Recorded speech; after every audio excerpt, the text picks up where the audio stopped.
Chicken Legs, A Loner's Way is the story of M growing up in a culture that denied him access to the things that should have been his birthright, that told him he was less, inferior, and a second-class citizen. M tells his story in the third person, reflecting his experience of not quite fitting in and not knowing why, feeling as if he was sitting on the sidelines, observing, a spectator in his own life. Mogammed Saleh paints a vivid picture of his loving, pragmatic parents, his father, a talented electrician who could turn his hand to anything, and his intuitive, powerhouse mother. She was the touchstone of the family. He introduces his extended family, writ large, with all its characters and personalities. It's impossible not to love them. Told through M, this book takes the reader through the night when he sustained severe burns to his legs, an experience that caused him both shyness and a drive to excel in athletics and martial arts in spite of his injury. We see the injustice of apartheid through his eyes, the poverty and struggle,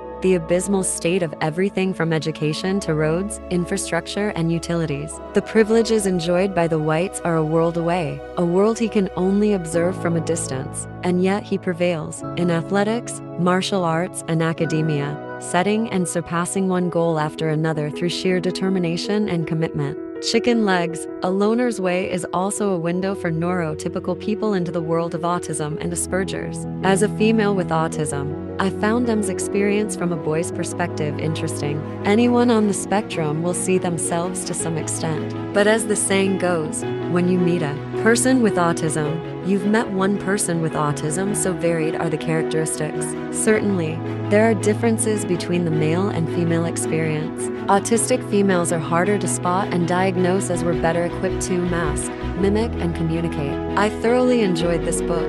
Mogammed Saleh shows us his smooth writing style and attention to detail, bringing his story to life. I was left wanting more. I'm looking forward to a sequel.